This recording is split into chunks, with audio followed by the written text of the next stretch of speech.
Queridos, nós temos caminhado no texto do livro dos Números. Hoje nós vamos abrir no capítulo 26. Os irmãos se lembram, a última vez que trabalhamos no texto, o povo de Israel estava acampado já do outro lado do Rio Jordão, próximo, então, à conquista da Terra Prometida. O ambiente aqui continua o mesmo, é aquele ambiente ainda do acampamento de Setim. E nesse momento Deus começa a dar algumas orientações ao povo antes da conquista propriamente dito da Terra Prometida. Então, hoje nós vamos observar aqui nesse capítulo que é relativamente curto, nós não vamos ficar lendo as descendências ou as genealogias de cada uma das tribos de Israel que estão aqui sendo recenseadas.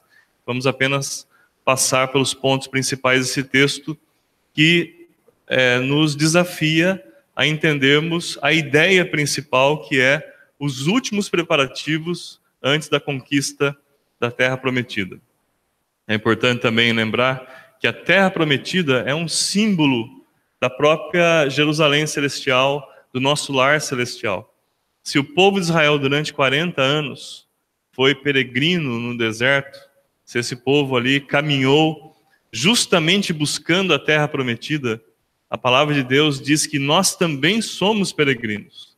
E nós estamos aqui caminhando por uma terra estranha. Este mundo no qual habitamos é estranho para nós. Nós estamos no mundo, mas não somos do mundo. Nós estamos vivendo e levando as nossas vidas nesse mundo com o único propósito de glorificar ao nosso Deus, à medida que nós o conhecemos e pelas nossas experiências e pelo conhecimento que adquirimos da palavra de Deus, podemos testemunhar dele.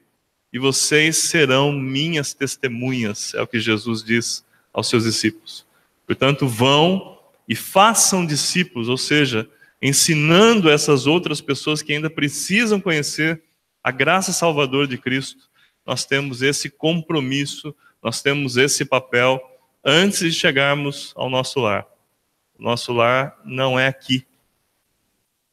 Estamos então caminhando para o nosso lar celestial. A palavra de Deus diz que aqueles que confiam em Cristo, independente da vida que levem aqui, das tribulações e dificuldades, aliás, as tribulações e dificuldades, se forem observadas por nós como oportunidades para conhecermos a Deus, experimentarmos dele, elas terão serão inclusive uma motivação para nós, melhor dizendo. Enfrentar lutas e dificuldades, como diz a palavra de Deus, que seja por causa do nome de Cristo, que seja por fazermos o bem, que seja por sermos íntegros diante de Deus. E aí essas lutas e dificuldades serão, com certeza, oportunidades criadas pelo próprio Deus. Aliás, os irmãos sabem, os amigos devem saber também, que não existe acaso na presença de Deus. O Senhor faz tudo com santa e soberana sabedoria.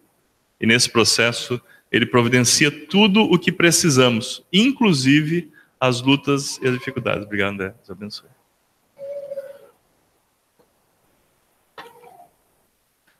E por isso que o capítulo 26 de Números mostra o povo de Israel às margens da Terra Prometida. E Deus vai relembrar o povo de alguns eventos que aconteceram, alguns eventos negativos, mas algumas coisas preciosas. Sempre lembrando-os que na peregrinação nós devemos observar e preservar algumas coisas. Primeiro, a nossa vida íntegra diante de Deus.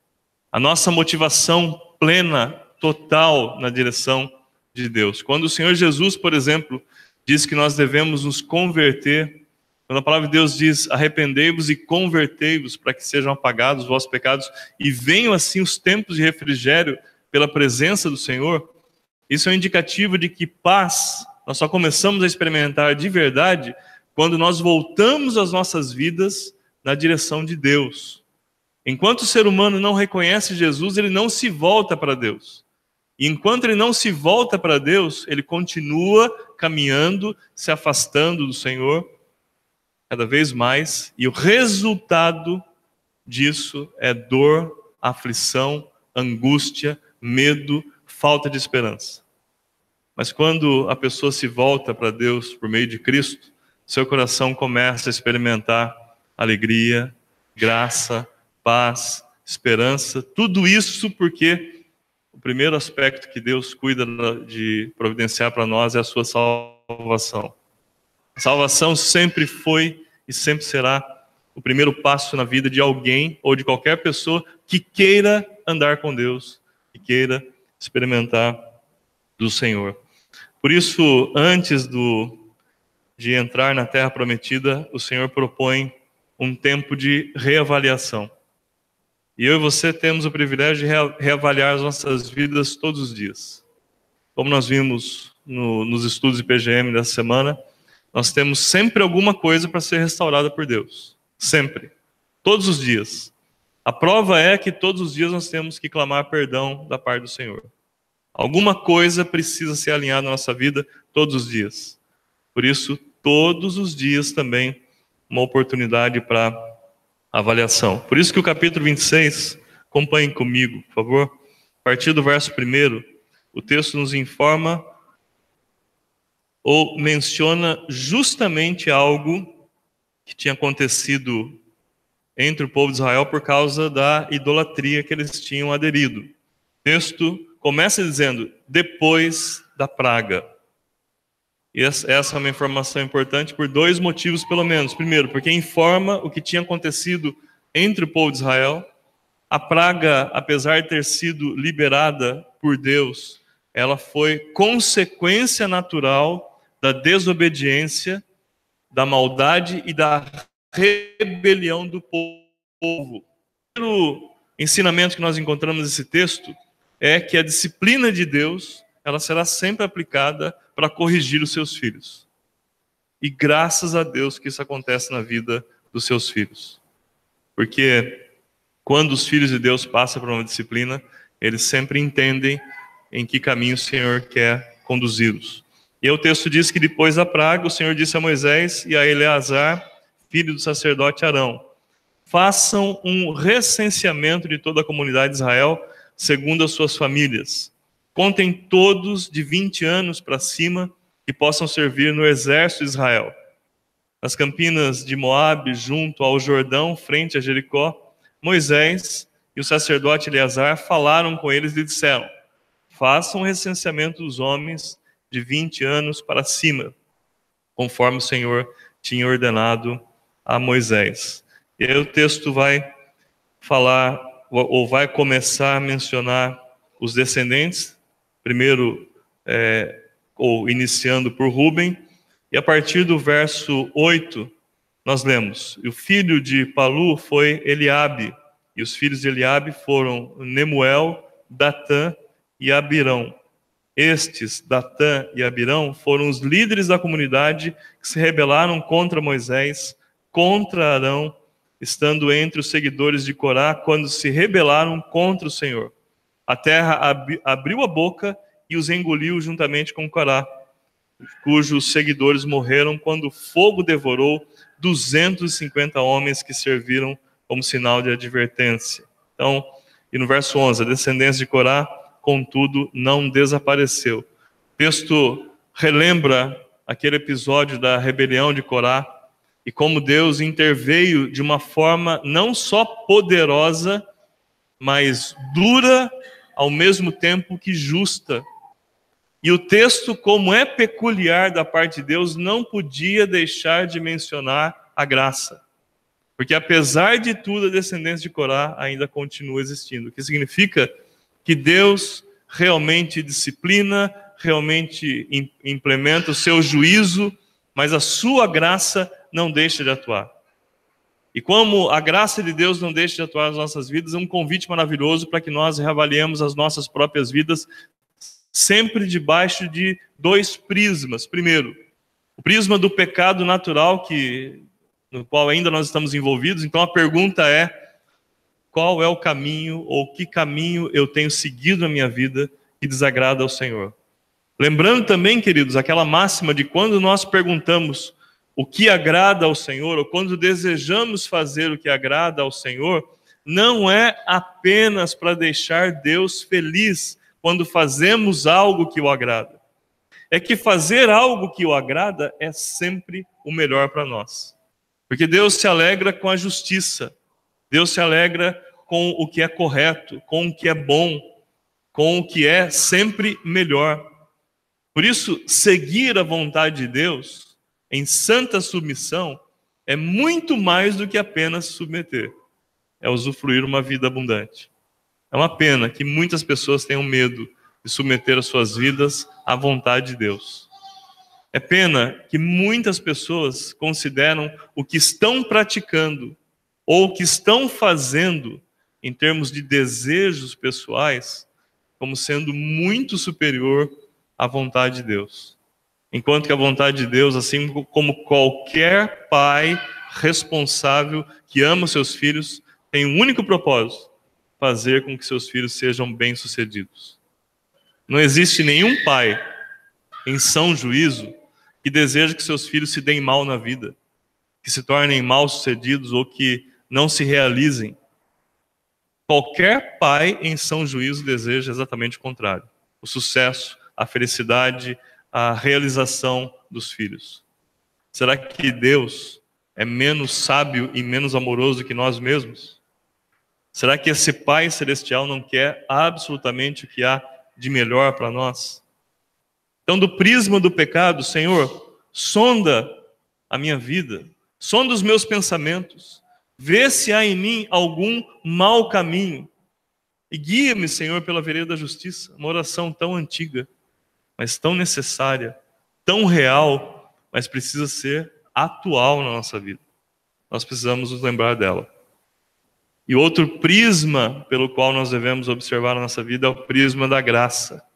Se eu tenho errado, o Senhor me concede a graça do seu perdão e da sua plena restauração, se eu tão somente me arrepender.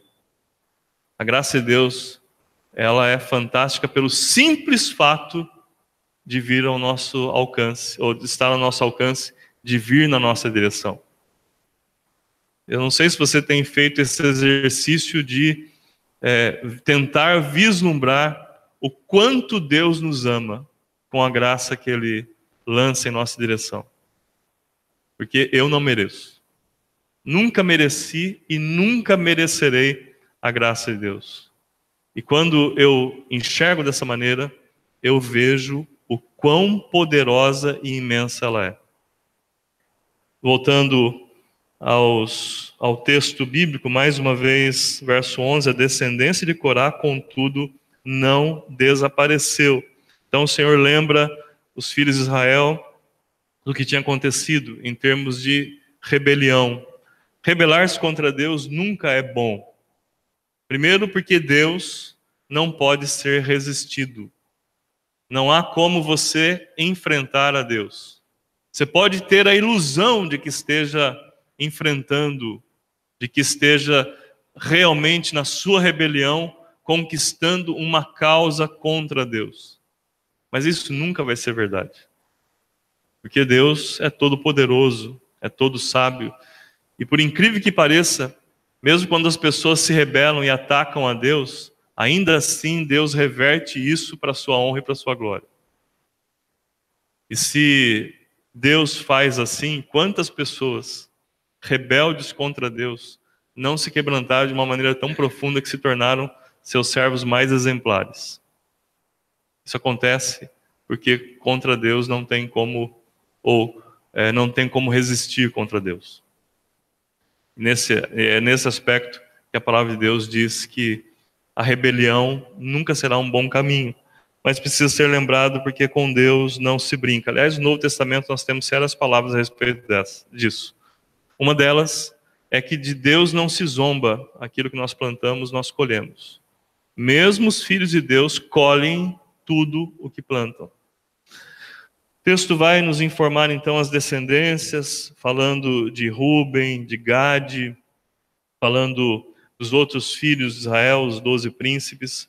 E aí eu quero pedir que você vá ali para o verso 52. Então, números 26, verso 52 agora. texto diz assim: disse ainda o Senhor a Moisés: a terra está repartida entre eles como herança, de acordo com o número dos nomes alistados. Eu peço que você observe agora o verso 51. O número total dos homens de Israel foi 601.730 homens. Se você comparar com o censo do capítulo 1, que foi de 603.250, uma coisa assim, você vai perceber que houve uma queda dos homens preparados para a guerra, de pelo menos 2.000 homens, ou aproximadamente 2.000 homens. Os irmãos sabem que esse recenseamento, como o texto diz, são dos homens prontos para a guerra acima de 20 anos. Daqui a pouquinho nós vamos ver que a tribo de Levi teve uma contagem diferenciada porque era um povo, era uma tribo destinada a servir a Deus, por isso não teria herança na terra, seriam espalhados entre as outras tribos, e a contagem deles foi completamente diferente. Mas entre homens preparados para a guerra, houve um declínio nessa peregrinação dos 40 anos. Contando crianças, jovens abaixo de 20 e idosos, nós estamos falando de um grupo de quase ou de aproximadamente ainda 2 milhões de pessoas. Mas o poderio bélico de Israel, que poderia ter crescido, na verdade, diminuiu. E Deus está deixando isso bem claro por conta daquilo que aconteceu no deserto. Não foi porque o deserto os matou no sentido das suas intempéries. Quem matou foi Deus. Porque Deus havia feito uma promessa de que aquela geração, exceto as famílias de Josué e Calebe, não entrariam na terra prometida por causa da rebelião. Então, voltando agora para o verso 52 e 53, 52 diz o Senhor ainda a Moisés: a terra está repartida entre eles como herança, de acordo com o número dos nomes alistados. 54. A um clã maior, deu uma herança maior. A um clã menor, uma herança menor. Cada um receberá a sua herança de acordo com o número dos recenseados. A terra, porém, será distribuída por sorteio. Cada um herdará sua parte de acordo com o nome da tribo dos seus antepassados.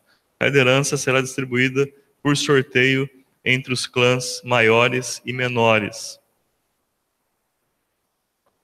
É interessante e é bom observar, esclarecer o que é esse sorteio que está acontecendo aqui, né? Porque senão daqui a pouco os irmãos estão participando de rifa, participando de outras coisas aí, acreditando no sorteio, né? Esse sorteio provavelmente é algo parecido com aquilo que se usava, Urim, Tumim, mas sempre o propósito era descobrir a vontade de Deus. Então, quando Deus disse que a terra ou as regiões seriam distribuídas por sorteio, o que Deus está ensinando para o povo? Olha, eu vou intervir, porque evidentemente eu vou fazer com que cada um esteja no lugar que deve estar, mas ninguém vai ter motivos para reclamar, porque terá algo visível para perceber. Isso é muito interessante, porque nós somos tão ingênuos que a gente quer ver coisas acontecendo visivelmente para realmente entendermos a vontade de Deus. Enquanto que a palavra de Deus nos exorta sempre a termos fé. Não seria uma boa oportunidade para o povo dizer para Moisés: olha, se o Senhor está dizendo, vamos fazer assim. Mas se Deus dissesse diretamente, esse lugar é da tribo tal, nós aceitaríamos porque Ele é o Senhor. Esta é a proposta, na verdade, que a palavra de Deus nos apresenta. Confiarmos e descansarmos na vontade do Senhor.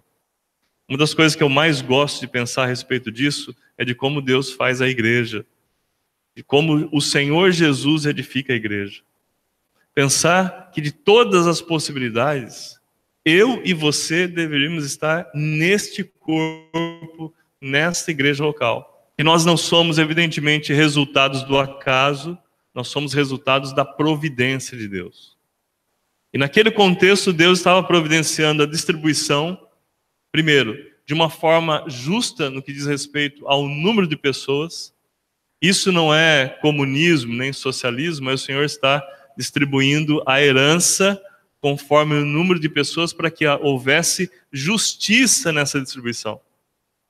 E depois Deus encarregaria cada tribo a uma região de acordo com esse sorteio, que na verdade era para buscar a vontade de Deus e não ter benefício próprio, como é o caso dos sorteios de hoje em dia. E as pessoas só estão buscando seu benefício próprio.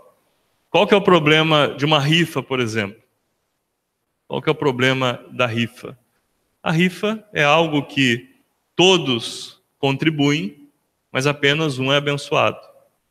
Então, nesse sentido, a bênção, entre aspas, de um significa o empobrecimento do outro. E isso não é bom diante de Deus. Por isso, uma diferença importante aqui no tipo de sorteio que foi feito naquela ocasião, em que Deus estaria dirigindo, porque Ele mesmo havia orientado.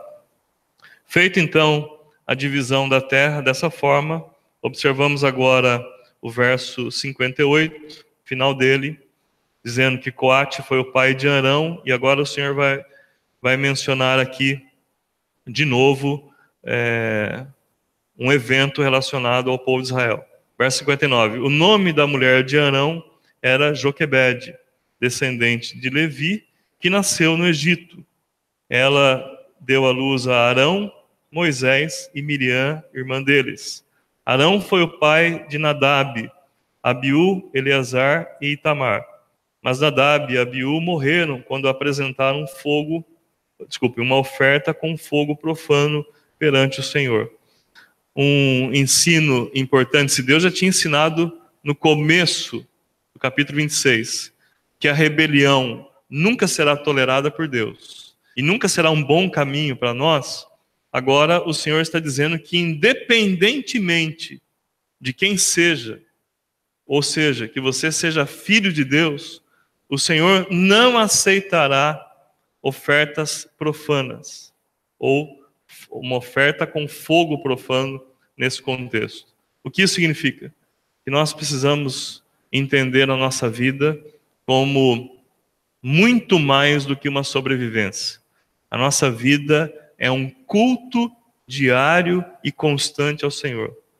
Tudo que oferecemos, seja a nós ou ao nosso próximo, nós oferecemos a Deus.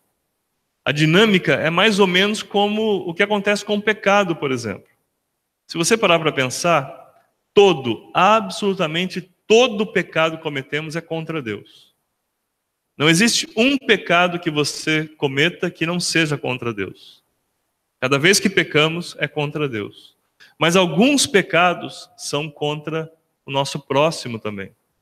Aliás, a palavra de Deus diz que nós podemos pecar contra o nosso próprio corpo.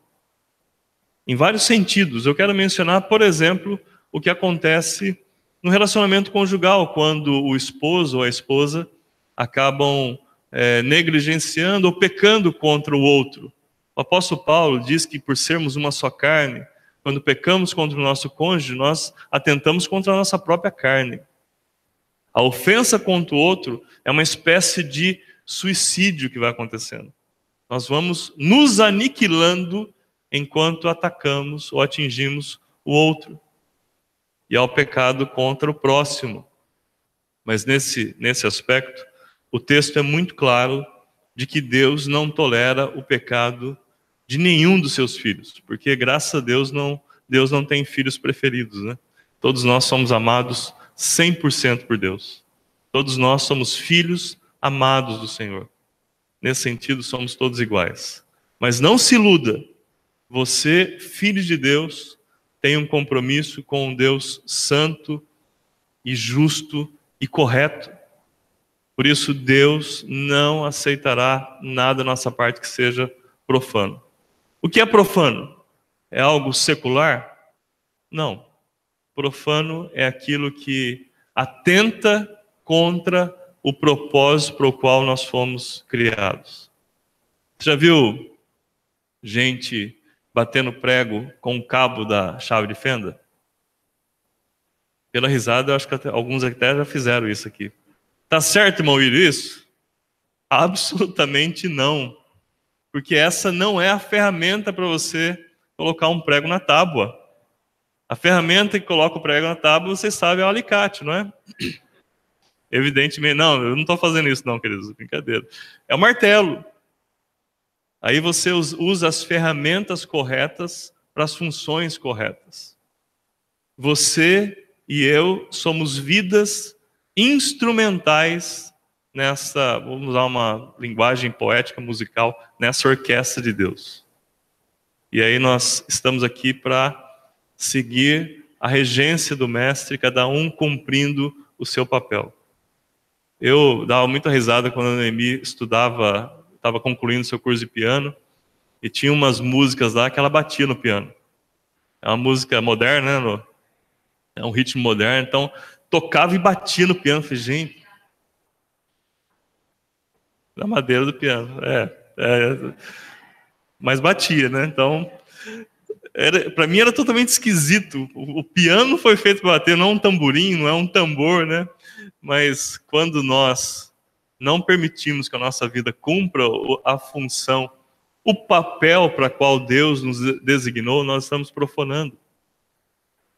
Isso é um ataque àquilo que foi consagrado ao Senhor. No dia que você entregou sua vida para Jesus, você disse, Senhor, é 100% teu. Eu sou 100% do Senhor. Por isso, a partir daí, todo dia, toda hora, todo momento, nós oferecemos algo ao Senhor. A pergunta é profano ou é santo? É justo e verdadeiro ou é pecaminoso? Esse é mais um cuidado que Deus nos apresenta para termos antes de entrarmos na Terra Prometida. Na nossa Terra Prometida. Queridos, já parou para pensar que além de ser... Hoje é 5 de maio, né? 6 de maio já. O tempo já está voando mais rápido do que eu imagino. Além de ser 6 de maio, você já parou para pensar que hoje você está um dia mais perto da sua casa celestial? E você já é um dia a menos naquela contagem regressiva para estarmos no lar celestial. Eu espero que você esteja indo para lá. E estando indo para lá, que você e eu tenhamos o cuidado de fazer justamente o que a palavra de Deus nos orienta.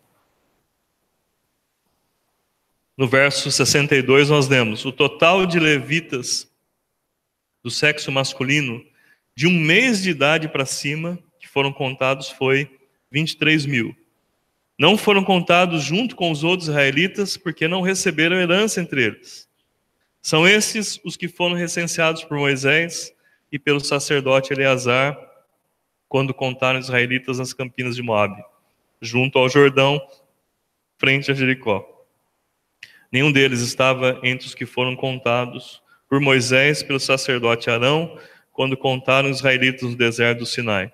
Pois o Senhor tinha dito àqueles israelitas que eles iriam morrer no deserto, e nenhum deles sobreviveu, exceto Calebe, filho de Jefoné, e Josué, filho de Num.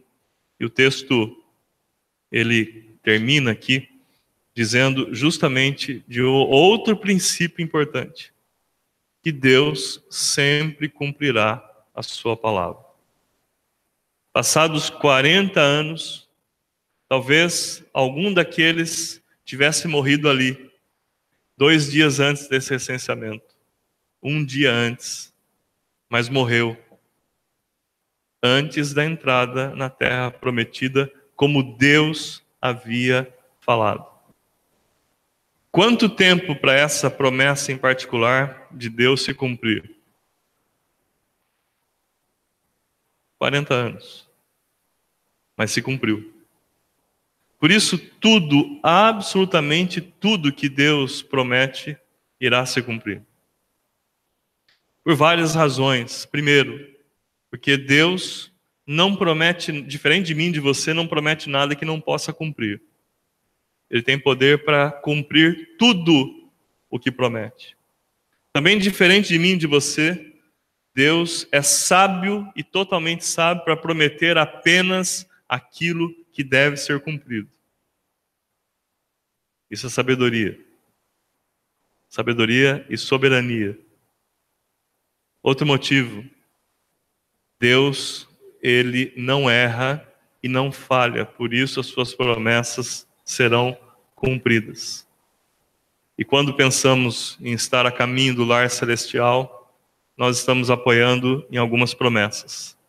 Entre elas, que Deus nos ama ao ponto de ter enviado Jesus para morrer por nós. E que o Senhor Jesus irá nos guardar, andando conosco todos os dias, até a consumação do século. Então não importa quantos dias você tenha vivido desde que se converteu, ou quantos dias você viverá. Independente do que você faça, uma coisa é verdadeira: Jesus vai estar com você o tempo todo.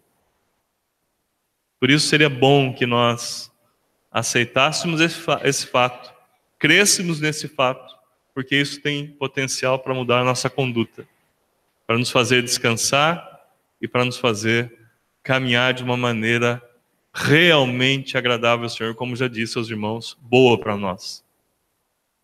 E o Senhor Jesus disse que volta, e quando Ele voltar, Ele vai reunir todos os seus filhos, todos os santos espalhados nos 4 cantos da terra, e trará para si, para que junto dele estejamos por toda a eternidade.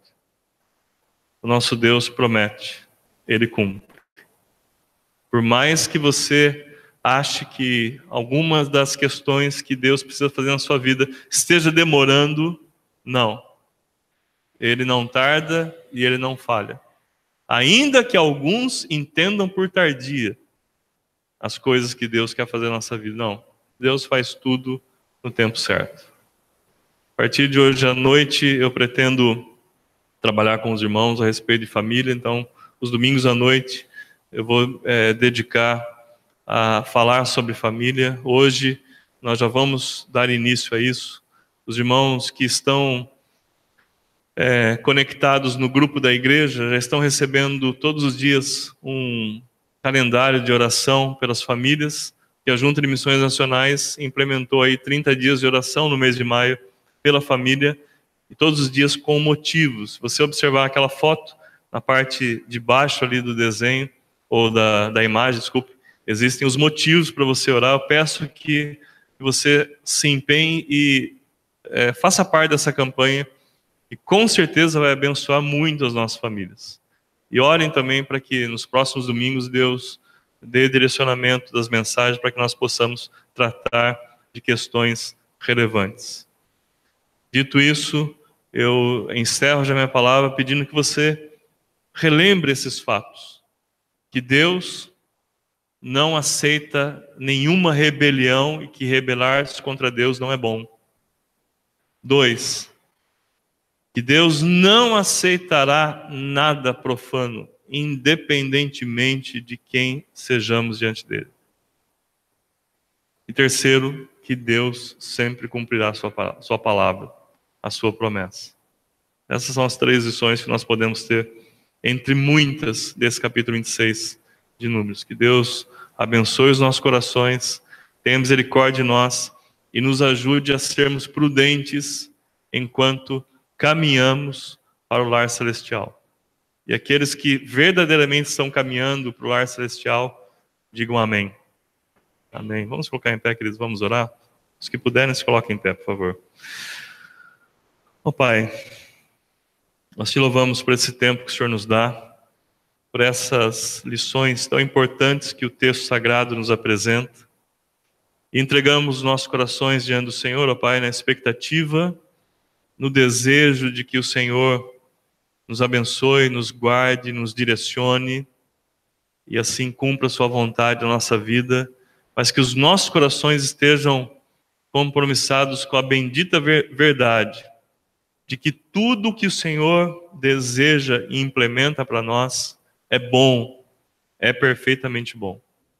Por isso, ó Pai, nós clamamos a Tua graça, a Tua misericórdia, o Teu perdão, a Tua direção, e pedimos que o Senhor desperte os nossos corações, ó Pai, para essas realidades. Não permita que percamos tempo, que estejamos distraídos com o que acontece à nossa volta, que estejamos preocupados demais por criarmos raízes nessa terra. Mas traz à nossa mente, ó Pai, nós imploramos, essa bendita verdade que nós somos apenas peregrinos nessa terra. Nós devemos mirar o lar celestial. E dentro de pouquíssimo tempo, ó Pai, nós estaremos diante do Senhor e que possamos encará-lo como o anfitrião, como o Senhor, como nosso Salvador.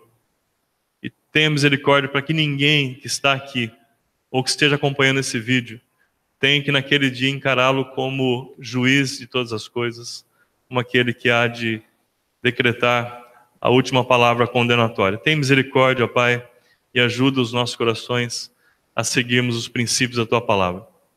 Por isso que o amor de Deus o Pai, a graça maravilhosa de Cristo Jesus, as consolações do Espírito Santo de Deus seja sobre todos vós, sobre toda a igreja de Cristo, espalhada sobre a face da terra, desde agora e para todos sempre. Amém. Queridos, podem se sentar. Cíntia está com a palavra.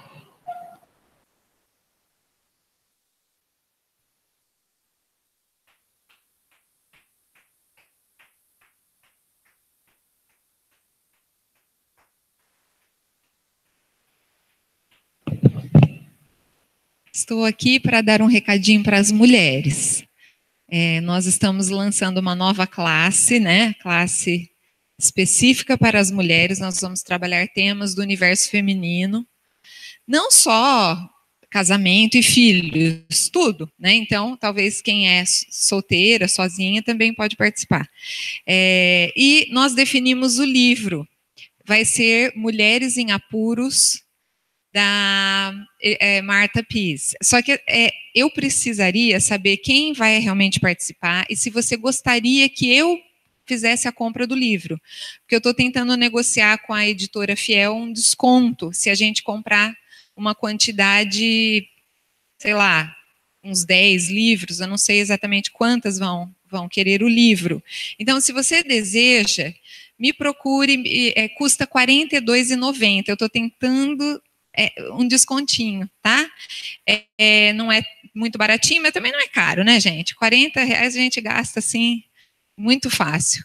E vale a pena o investimento, porque essa é uma autora, assim, é muito bênção mesmo. Ela é muito bíblica, ela tem uma experiência de vida com o Senhor, ela é conselheira de mulheres, então ela tem uma bagagem muito grande e vai ser bênção para nós. Então, me procure, por favor. Ah lá, é esse aí, tá? Isso, e não se preocupe, assim, se não der para pagar à vista, pode pagar em 2 vezes, isso aí a gente conversa depois da parte, tá bom? E também a Su vai dar uma palavrinha rápida, porque assim, quem começou tudo isso foi a Sueli, tá? Essa história da gente estudar juntos livros, e aí eu queria que ela contasse rapidinho como foi. Bom dia, irmãos. É o seguinte, eu ganhei um livro eu não lembro exatamente a data, eu acho que foi em 2014, de uma amiga muito querida. E o livro era Mulher Segundo o Coração de Deus. E eu tentei ler esse livro várias vezes. Então eu começava, tal, aí eu ia fazer outras coisas, tudo. Quando eu vi, eu já não estava lendo mais o livro. Eu falei, não é possível que eu não vou conseguir ler esse livro. Aí um dia eu estava lá preparando minhas aulas e tudo, e o livro lá. Aí eu tive essa ideia, eu falei, sabe o que eu vou fazer? Eu vou convidar outras pessoas para ler comigo, porque aí a gente vai ter aquela responsabilidade de ter um encontro, né? E eu vou ter que ler o livro, porque não posso chegar no encontro sem ter lido pelo menos os capítulos, né? E foi assim que aconteceu, eu mandei um e-mail, né, para as meninas, tudo, e a gente demorou, estava até checando ali no meu WhatsApp, e a gente demorou 10 meses para terminar o livro. Mas a gente teve algumas pausas, né? A gente teve algumas pausas, aquele período de construção que não deu para a gente se encontrar, final de ano e tudo. Então eu queria dizer que foi bênção para a minha vida, que foi bom ter lido isso. Eu tenho 21 anos já de casada, né? Então, tadinho do Levi, né? Só agora eu li o livro. Mas, e por isso, eu penso assim, se você é solteira, né, não pense, é para mulher casada. Você não é casada hoje, não perca a esperança, né? O príncipe encantado pode aparecer em qualquer momento e você vai estar mais bem preparada, né? Porque quando a gente casa, a gente sabe, não é fácil para ninguém, né? Um vem de um lar, outro vem de outro, totalmente diferente, né? E não é assim, porque a gente é muito cheio, nós somos cheios de nós mesmos, né? E a gente quer fazer aquilo que a gente acha que é correto. mas nem sempre, né, ou a maioria das vezes, não é aquilo que Deus quer para nossas vidas. Né? E às vezes a gente tem uma ideia de casamento, especialmente sendo mulher, né? A gente acha que é meu espaço e tal. E a vontade de Deus é boa, perfeita e agradável. Então, né, tem tantas coisas para a gente considerar, né? Esse livro foi bênção para mim. No final do livro, ela apresenta, né, as prioridades, né, das nossas vidas, e não é surpresa nenhuma que Deus está, né, como prioridade mesmo, né? Então, às vezes a gente coloca quem é casado, às vezes pode até, minha palavra está sendo longa, né? Né? Às vezes a gente, sim, casa, a gente sabe, Deus é a nossa prioridade máxima. E depois, qual que é a segunda? Né? A gente coloca os filhos. Muitas vezes o marido é deixado de lado por isso, porque os filhos se tornam o centro. E a gente corre o risco de quê? De criar meninos que... ou meninas, né? Eu só tenho meninos, né? Pessoas que vão se achar assim o centro de tudo.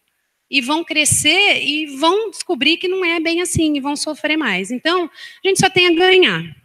Aí uma outra coisa que eu estava pensando é o seguinte: se a gente chegasse aqui e falasse assim, semana que vem, sábado que vem, nós vamos receber Marta Pease, uma americana experiente, que já escreveu vários livros, muito consagrada, que foi tudo que a Anô falou sobre ela, né? Quem não gostaria de ver e ouvir? Agora, se ela viesse, ela ia falar o quê? Se a gente desse o final de semana inteiro para ela, ela ia falar 1 hora de manhã, 1 hora à noite, no domingo mais 2 horas, 4 horas. Ela não ia conseguir cobrir o que o livro fala. Então, apesar dela não estar conosco, a gente vai ter muito mais detalhes daquilo que ela viveu, daquilo que ela viu, que o Senhor falou com ela. Então, eu queria incentivar, né, você, mesmo que casadas e solteiras, né, para frequentar com a gente. Estou animada com essa nova oportunidade. E só eu esqueci de falar, mas nós vamos começar a sala no dia 19. Próximo domingo é Dia das Mães, a partir... é 19, né? 20, 13, 20, isso. Dia 20, tá? Obrigada. Obrigada, Su. Eu tenho um recado para a classe dos adolescentes. Nós vamos tomar café ali na praça e eu peço para os voluntários adolescentes me ajudar a levar o nosso lanche ali e nós vamos ter nosso EBD ali, tá? Eu vou ajudar. Precisa de ajuda, Silvana? Irmãos, antes da gente partir para os nossos aniversariantes, no início da mensagem do pastor, ele convidou a Flávia e o Rafa para virem aqui à frente, mas eu quero convidar os irmãos também depois a dar boas-vindas, cumprimentar a Sirlene, que é quem está cuidando do Rafa hoje, então eles vão tomar café lá com a gente, vocês podem se aproximar e dar boas-vindas e deixar o nosso convite para a Sirlene estar com a gente mais vezes também, tá bom? Obrigada, viu? Essa semana, no dia 30, segunda-feira, foi aniversário da Gabriela Novaes. Vamos lembrar de orar pela Gabi, tá? E semana do dia 7 ao dia 13, dia 10, aniversário da Bia, da Ana Beatriz Barreto da Silva, né? Ninguém conhece ela como Ana Beatriz, é a Bia. Dia 11, do irmão Írio. Dia 12, aniversário de casamento da dona Marina e do vovô Mário, que a Bia tanto pede por ele, né? Dia 12, também aniversário da Julinha Vicentini, primeiro aninho dela. Dia 13, do Matheus, da Vanessa e do Anderson também, e do Fernando, tá? Então, Bia, Írio, casamento da dona Marina e do seu Mário, da Julinha Vicentini, do Matheus Barreto e do Fernando Vículo. Vamos lembrar de orar por esses irmãos. Como a Gabriela não está com a gente, não tem nenhum aniversariante presente, eu vou pedir para o Clóvis orar pelo nosso café, pelo nosso EBD, os visitantes, muito obrigada pela presença de vocês, estão convidados a permanecer com a gente logo após, para tomar o café, e logo após o café a gente tem a escola bíblica, vocês estão convidados a participar, tá bom? Obrigada. Bendito Deus, nós te louvamos, ó Pai, porque é tão gostoso, Deus, estar reunidos em teu nome, ó Pai, para te louvar, te cultuar, conhecer a tua vontade através da tua palavra, Deus, ter comunhão um com os outros, ó Pai. Como é gostoso, Pai, viver como igreja, Deus. Obrigado por tamanho privilégio, por tamanha salvação, ó Pai. E eu te louvo, Deus, porque agora nós podemos também ter o alimento, Pai. É um momento de confraternização, ó Pai. E o Senhor sempre tem suprido, Pai, nossas necessidades físicas. Também nós te louvamos por isso, ó Pai. E quero também colocar diante do Senhor, Pai, nossa escola bíblica, onde temos também aprendido do Senhor, ó Pai, onde temos a oportunidade de ensinar nossos irmãos também com aquilo que nós já sabemos do Senhor, ó Deus. Então, usa a vida de cada um, ó Pai, abençoe, e que nós não sejamos, Pai, ouvintes, esquecidos, mas praticantes da Tua palavra no nosso dia a dia, Pai. Que onde nós estivermos, Pai, a Tua luz brilhe através de nós, ó Deus, e que nós possamos transformar a vida daqueles que convivem conosco, Pai. Eu oro agradecido em nome de Cristo Jesus, lembrando também, ó Pai, da Gabriela, Deus, tenha misericórdia dela, cuide dela onde ela estiver, ó Deus, e que ela possa, Pai, se voltar ao Senhor, ó Deus. Em nome de Jesus, amém.